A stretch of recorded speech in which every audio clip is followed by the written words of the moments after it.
अस्सलाम वालेकुम 8th class. कैसे हैं आप लोग? उम्मीद है सब बच्चे खैरियत से होंगे। मेरी दुआ है अल्लाह पाक आप सबको अपनी हिफ्ज़ व ईमान में रखे। तो आज हमारी सेकंड असाइनमेंट का 3rd लेक्चर है। ओवरऑल हमारा 7th लेक्चर है।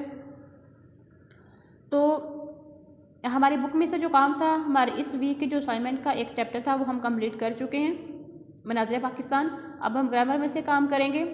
आज हम एक कहानी करेंगे। कहानी है हमारी बहादुर हुक्मरान के बारे में, मतलब बादशाह, लीडर किसी भी कौम का।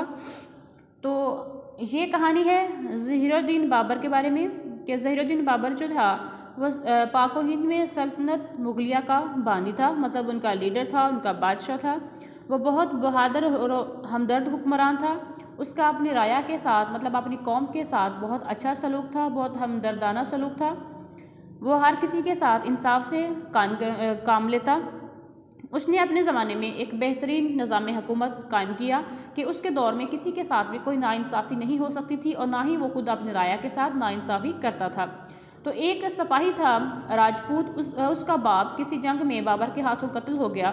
अब उस सिपाही के दिल में बादशाह के लिए, बाबर के लिए इंतकाम की आग भड़क रही थी। वो किसी भी तरह उसे अपना बदला लेना चाहता था। तो एक दफ़ा उसने क्या किया कि जहर में बुझा हुआ खंजर, मतलब ऐसा खंजर लिया जिसको जहर लगा हुआ था, और वो बाबर की जाने बढ़ा। वो दिल में बहुत खुश था कि आज वो बाबर से अपने बाप के कत्ल का बदला ले लेगा। वो जब जहर का खंजर लेकर बाबर को कत्ल करने के इरादे से जा रहा था तो अचानक बाज़ार में बहुत ज़्यादा शोर हुआ और लोग बहुत जल्दी में भागने लगे। उसने देखा कि एक हाथी जो चीखता हुआ बाज़ार में से गुजर रहा है और लोग अपनी जानें बचाने के लिए इधर उधर भाग रहे हैं, और एक छोटा सा बच्चा, बिल्कुल छोटा सा बच्चा, वो बाज़ार में पड़ा हुआ है और कोई भी उसको बचाने की कोशिश नहीं कर रहा। हर किसी में इतनी हिम्मत नहीं है कि वो आगे बढ़कर हाथी का मुकाबला कर सके और उस बच्चे को बचा ले। और उसकी माँ बाज़ार में खड़ी होकर रो रही है, लोगों की मिन्नत कर रही थी कि कोई भी मेरे बच्चे को बचा ले। इससे पहले कि हाथी उस बच्चे तक पहुंचता और उस बच्चे को कुचल देता, एक अजनबी अचानक वहां से अपनी तलवार लेकर निकला और उसने बहुत बहादुरी से हाथी की सूंड काट दी और हाथी वहाँ से डरकर वापस भाग गया और उसने उस बच्चे को उठाया और उसकी माँ के हवाले कर दिया। तो राजपूत ने देखा कि ये शख्स कौन है, तो उसने पहचान लिया कि ये वही शख्स है जिसको वो कत्ल करने के इरादे से आया था, मतलब वो बाबर था। तो उसने सोचा कि ऐसा इंसान जो अपनी जान खतरे में डालकर किसी और के काम आए, उसको मारना इंसानियत के ख़िलाफ़ है। तो उसने उसको माफ़ कर दिया और उसे अपने दोस्तों में शामिल कर लिया। ये थी हमारी कहानी बहादुर हुक्मरान के बारे में। फिर हमारे सिलेबस में है डिफ़ाइंस हैं, इसमें अलम की इकसाम हैं और इसमें नकरा की इकसाम हैं। इसमें अलम की इकसाम हम कर चुके थे। इसमें अलम की इकसाम में हमने पढ़ा था कि इसमें अलम की 5 इकसाम हैं और उसकी डिफ़ाइन भी हम कर चुके थे। तो आज हम करेंगे इसम नकरा की इकसाम। ये डिफ़ाइन हम पहले भी कर चुके हैं। वैसे इसम नकरा की इकसाम हैं 10। इसमें ज़ात, इसमें सौत, इसमें सिफ़्त, इसमें इस्तफ़हाम, इसमें मस्दर, इसमें हासिल मस्दर, इसमें फ़ाइल, इसमें मफ़ूल, इसमें हालिया, इसमें मुआवज़ा। तो सबसे पहले हम पढ़ेंगे इसमें ज़ात के बारे में। वो इसम जो अपनी अलग खसूसियात की वजह से दूसरी चीज़ों से अलग समझा जाए, वो इसमें ज़ात कहलाता है। मतलब ऐसी चीज़, वो इसम जो अपनी अलग खसूसियत रखता हो और उस जैसी कोई और चीज़ मौजूद ना हो, वो अलग उसकी अपनी ज़ात की पहचान हो, तो इसमें ज़ात कहलाता है। जैसे आग है, इस तरह की कोई और चीज़ नहीं है।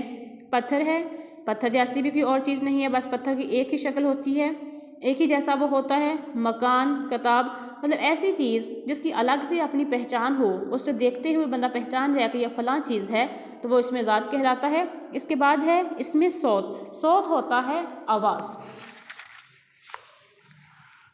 सौत है आवाज़।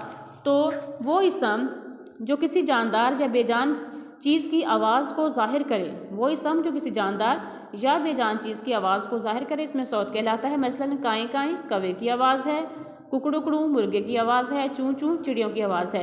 ये तमाम आवाज़ें जो हैं किसी चीज़ की आवाज़ को ज़ाहिर कर रही हैं, तो ये इसमें सौत होगा।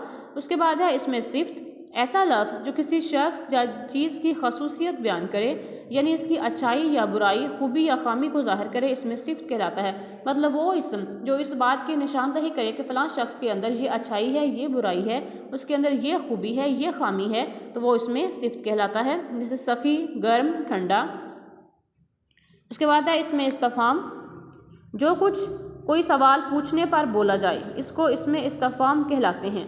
मसलन वो लफ्ज़ जो इस बात को ज़ाहिर करें कि ये सवाल पूछा जा रहा है, जैसे क्या, कौन, क्यों, कैसा, कैसी, किसने, कितना। ये वो तमाम लफ्ज़ हैं जो इस बात को साबित करते हैं कि अब ये सवाल पूछा जा रहा है, तो ये लफ्ज़ इसमें इस्तिफ़ाम है। जैसे आप लाहौर कैसे पहुँचे।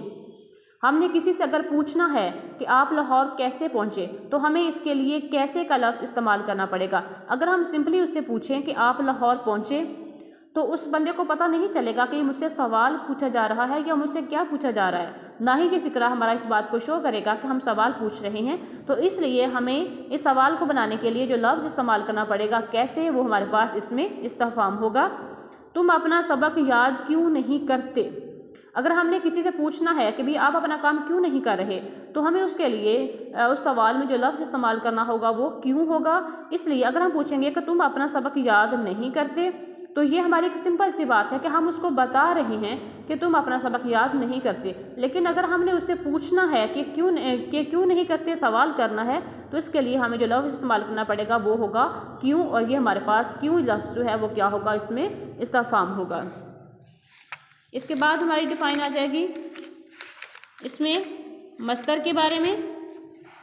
इसमें मस्तर क्या है, वो इसम है जो खुद तो किसी से ना बना हो, लेकिन उससे बहुत से सीगे और अल्फाज बनते हों। मसलन लिखना से लिखने वाला, लिखा, लिखता हूँ, लिखेगा, लिखाई वगैरह, पढ़ने से पढ़ने वाला। मतलब वो इसम जो खुद तो पीछे किसी और लफ्ज़ से ना बनाया गया हो, लेकिन उस लफ्ज़ से आगे बहुत से लफ्ज़ और बनते हों, तो उसे कहते हैं इसमें मस्दर। ये आज हम 5 डिफ़ाइन ही करेंगे। एक कहानी होगी हमारी बहादुर हुक्मरान, और साथ हमारे 5 जो हैं वो डिफ़ाइंस हो गई हैं। तो इसको अच्छे से याद कर लीजिएगा, और उसको आपने HWORK में भी करना है, असाइनमेंट मुकम्मल करके भिजवा दीजिएगा। अपना ख्याल रखना। अल्लाह हाफिज़।